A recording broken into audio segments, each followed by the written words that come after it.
अस्सलाम वालेकुम दोस्तों, कैसे हैं आप सब लोग। उम्मीद करता हूँ आप सब लोग खैरियत से होंगे। आज मुझे थोड़ा टाइम मिला है तो मैंने सोचा मैं काफ़ी सारी वीडियोस इकट्ठी बना लेता हूँ और फिर आराम आराम से जो है यूट्यूब पे अपलोड करता रहूँगा। अभी काफ़ी सारे जो बच्चे आ रहे हैं फॉर द फेब्रुअरी इनटेक, वो मुझसे ये सवाल कर रहे थे कि हमें जो है आप बताइए कि हमें कौन कौन सी चीज़ें करनी है, कौन कौन सी एप्लीकेशंस इंस्टॉल करनी है, कैसे हमें जो है वो एयरपोर्ट से जो है वो सिटी में आना है, और जो लोग कॉर्नर्स जाना चाहते हैं या किसी और सिटी से हैं वो लोग कैसे मतलब एयरपोर्ट से उस सिटी तक जाएंगे। तो आज की इस वीडियो में मैं सारा डिटेल में आप लोगों को बताने वाला हूँ कि कौन कौन सी एप्लीकेशंस आप लोगों ने इंस्टॉल करनी है, और आते साथ आप लोगों ने किन चीज़ों का आप लोगों ने ख्याल रखना है। तो सबसे पहले जब आप लोग एयरपोर्ट पर पहुंचेंगे तो सबसे पहले तो आप लोगों के पास एक सिम कार्ड होना बहुत ज़रूरी है। सिम कार्ड होना आप लोगों के लिए बहुत ज़्यादा ज़रूरी है, और सिम कार्ड के बगैर तो आप लोग इंटरनेट ही नहीं यूज़ कर सकते हैं। तो अब आप एयरपोर्ट पर जब आएंगे तो एयरपोर्ट पर ही आपको एक शॉप मिलेगी नार्वेसन के नाम से। ठीक है, नार्वेसन के नाम से एक शॉप मिलेगी, वहाँ से आपने सिम बाय करनी है। ठीक है, इस सिम बाय करके आपने उसको फ़ोन में डालना है, और उसके बाद आपकी सिम तो है वो एक्टिव ही नहीं होगी। जब आपकी सिम एक्टिव नहीं होगी तो आप चलाओगे कैसे उसको। तो सिम को सबसे पहले आपने एक्टिव करना है।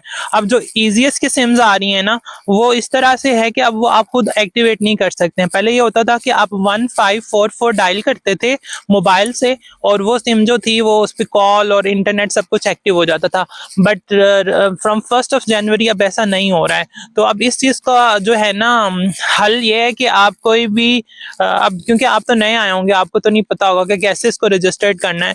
तो मैंने जब ईजीएस की सिम ली तो मैंने उस वक्त तो था वो सिस्टम के 1544 डायल किया और एक्टिव हो गई। लेकिन अभी जो है आपको टेलिया की शॉप पर जाना पड़ता है, टेलिया वालों के पास जाना पड़ता है। उनको आप अपना आइडेंटिफिकेशन नंबर देते हैं, वो आपको फिर सिम एक्टिवेट करके देते हैं। तो आपको मैं ये सजेस्ट करूंगा कि आप ईजीएस की सिम के बजाय आप पिल्डिक की सिम ले लें, आप लाबस की सिम ले लें। लाबस, पिल्डिक, इन दोनों में से कोई एक सिम ले लें तो वो चल जाएगी। लेकिन नार्वेसन में ज्यादातर वो ईजीएस की सिम ही पड़ी होती है। तो अगर तो आपको कोई दोस्त आ रहा हो तो आप उनको ये कहिएगा कि आपके लिए पिल्डिक की सिम ले आए, क्योंकि पिल्डिक की सिम सबसे बेहतर, सबसे अच्छी है। मतलब उस वो कोई 1-2 यूरो की सिम आती है और उसमें अनलिमिटेड इंटरनेट होता है फॉर फुल मंथ। सही है। मैं डिटेल में सिम्स कार्ड्स और इनके पैकेजेस वगैरह पे एक डिफरेंट वीडियो बनाऊंगा, लेकिन राइट नाउ बस मैं आपको ये बताना चाह रहा था कि सबसे पहले आपने सिम लेनी है, और सिम आपने कौन सी लेनी है। ईजीएस की सिम नहीं लेनी है, आपने पिल्डिक की सिम लेनी है। मैं आपको यहाँ पे बता भी दूंगा लिख के, और वो मैं आपको जो है ना इसका लोगो वगैरह भी शेयर कर दूंगा किस तरह की आपने सिम लेनी है। आपने या लाबस की सिम लेनी है या पिल्डिक की सिम लेनी है, ईजीएस की सिम आपने नहीं लेनी। नेक्स्ट आपने क्या करना है कि आपने अगर तो बोल्ट यूज करनी है ना, बोल्ट ड्राइव, तो आप बोल्ट की एप्लीकेशन इंस्टॉल करेंगे। तो आप जब फर्स्ट टाइम बोल्ट की एप्लीकेशन यूज करते हैं तो आपको 80% डिस्काउंट मिलता है उसमें। मतलब मैं जब आया था फ्रॉम एयरपोर्ट टू मैं अपने घर तक, तो मेरे जस्ट 2 यूरो लगे थे। तो अगर आप पहली राइड करेंगे तो ऑब्वियसली वो काफ़ी सस्ती होगी। तो मैं यही सजेस्ट करूंगा सब लोगों को कि वो जो है वो सामान, क्योंकि काफ़ी सारा होता है जब आप आ रहे होते हैं पाकिस्तान से, बहुत ज़्यादा थकावट होती है, क्योंकि आप 2-3 जगह रुक रुक के यहाँ पर पहुँचते हो, डायरेक्ट कोई फ्लाइट विलनियस नहीं आती है। तो आपको मैं यही सजेस्ट करूंगा कि आप लोग जो हैं वो बोल्ट ड्राइव करवा लें, अपने आप को मतलब जलील नहीं करें सस्ते के चक्कर में, मतलब खुद को तंग ना करें, क्योंकि आपके पास ऑलरेडी इतना सारा सामान होगा, उसको हैंडल करना भी बड़ा मुश्किल होता है। लेकिन अगर आप चाहते हैं कि आप पैसे बचाना चाहते हैं और आप कहते हैं कि आप बोल्ट ड्राइव पे ना आए, तो आप बस के थ्रू भी जा सकते हैं। अब वहाँ पे साथ ही बस स्टॉप भी होगा, और बस स्टॉप से ये है कि आपने इंस्टॉल करनी है ट्रैफिक की ऐप, TRAFI। ये मैं आप लोगों को यहाँ पे शो कर दूंगा, और इसका लोगो में बता दूंगा। ये एप्लीकेशन आपने इंस्टॉल करनी है। जैसे आप इंस्टॉल करेंगे, अब इस एप्लीकेशन में क्या होता है, अब इस एप्लीकेशन में होता है कि आपको सारे बसेस के रूट्स, बसों का पता चल जाता है, कौन सी बस कहाँ जा रही है, कैसे जा रही है। आप जैसे वो लिखते हैं ना, जो भी आपकी लोकेशन होती है, आप मैप पे लिखते हैं। आप मैप पे जब बस वाला ऑप्शन सेलेक्ट करते हैं, उसमें बसेस के नंबर लिखे हुए आ जाते हैं कि 10 नंबर बस इस वाले स्टॉप से यहाँ तक जा रही है, यहाँ से यहाँ जा रही है। तो आप बसेस का भी यूज कर सकते हैं। अब बस का यूज करने के लिए आपने बस की टिकट बाय करनी होगी, और वो टिकट भी आप ट्रैफिक की ऐप से जो है वो आराम से बाय कर सकते हैं। अब जो स्टूडेंट्स होते हैं उनके लिए 80% डिस्काउंट होता है, और आप जो है आपको मैं वो उसका भी अलग से जो है एक वीडियो में बता दूंगा कि आपने वो कैसे इंस्टॉल करनी है एप्लीकेशन, और उस एप्लीकेशन को इंस्टॉल करके आपने क्या कहते हैं उसको किस तरह से जो है ना आपने बाय करनी है टिकट्स वगैरह।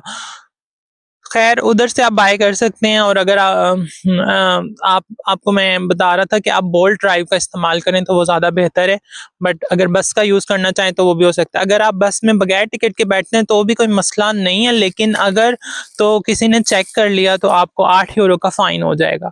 तो फ़ाइन हो भी सकता है, और आप आते साथ ही फ़ाइन लगवा लें और आते साथ आपको जो है एक क्या कहते हैं बड़ा धचका लग जाए। इससे बेहतर ये है कि आप रूल्स एंड रेगुलेशंस का ख्याल रखते हुए पहले बाय करें टिकट और उसके बाद बस में बैठें। तो बस में बैठ के जिन लोगों ने कॉनस जाना है, क्लेपेडिया जाना है, या जिन्होंने किसी और सिटी जाना है, उन लोगों ने ये करना है कि वो एयरपोर्ट से सीधा स्टेशन आ जाएं, स्तोतिस आ जाएं। जो विल्नियस का ट्रेन स्टेशन है उसके साथ बस स्टेशन भी है और ट्रेन स्टेशन भी है। तो आप लोग बस स्टेशन या ट्रेन स्टेशन पर जो है वो बस लेके या आप बोल ड्राइव करा के स्तोतिस आ जाएं, जिन्होंने क्लेपेडिया कॉनस वगैरह जाना है। तो अब जो कॉनस है ना, उसके लिए तो ट्रेन जो हैं वो सुबह 9 बजे से लेकर रात 10 बजे तक मेरे ख्याल से हर घंटे के बाद जो है वो ट्रेन जाती है। अब जो स्टूडेंट्स होते हैं उनके लिए स्पेशल डिस्काउंट होता है। स्टूडेंट्स जो हैं उनको हाफ टिकट पड़ता है। अगर आप कॉनस वैसे जाएं तो आपके 8 यूरो लगते हैं, लेकिन अगर आप जाते हैं conus using your student card तो 4 यूरो में आपका टिकट होता है। लेकिन क्योंकि आप नए आए होंगे तो आपके पास स्टूडेंट कार्ड भी नहीं होगा, तो आप विदाउट स्टूडेंट कार्ड तो बाय कर लेंगे, लेकिन जब वो चेक करेंगे और आपको कहेंगे कि आपका आइज़िक कार्ड किधर है तो वो आप नहीं दिखाएंगे, तो मेरे ख्याल से ये मसला होगा। तो आप ये है कि 8 यूरो की टिकट लेके कॉनस चले जाएं। कॉनस जिन्होंने कॉनस जाने के लिए पैडिया जाने के लिए, पैडिया का मुझे नहीं पता कि कितने उसके हैं चार्जेस ट्रेन के। खैर जिन्होंने जाना है क्लेपेडिया वगैरह वो इस तरह जाएं। उसके अलावा आपने रेवोल्यूट की एप्लीकेशन इंस्टॉल कर लेनी है। रेवोल्यूट की एप्लीकेशन इंस्टॉल करनी है। मैं आप लोगों के साथ अपना जो है वो रेवोल्यूट का लिंक भी शेयर कर दूंगा, जिससे आप जो है वो अपना क्या कहते हैं रेवोल्यूट इंस्टॉल कर सकते हैं। मैं डिस्क्रिप्शन में डाल दूंगा, उस पर आप क्लिक करके अपना रेवोल्यूट बना लीजिएगा। उसके अलावा रेवोल्यूट बनाना भी आसान है, इतना मुश्किल नहीं है। मैं रेवोल्यूट बनाने का भी तरीका आप लोगों के साथ शेयर कर दूंगा एक डिफरेंट वीडियो में। तो उसके बाद जो है रेवोल्यूट के बाद आपने बोल्ट वोल्ट की एप्लीकेशन इंस्टॉल करनी है, और बोल्ट वोल्ट की एप्लीकेशन कैसे इंस्टॉल करनी है वो भी मैं आपको सारा प्रोसेस बता दूंगा।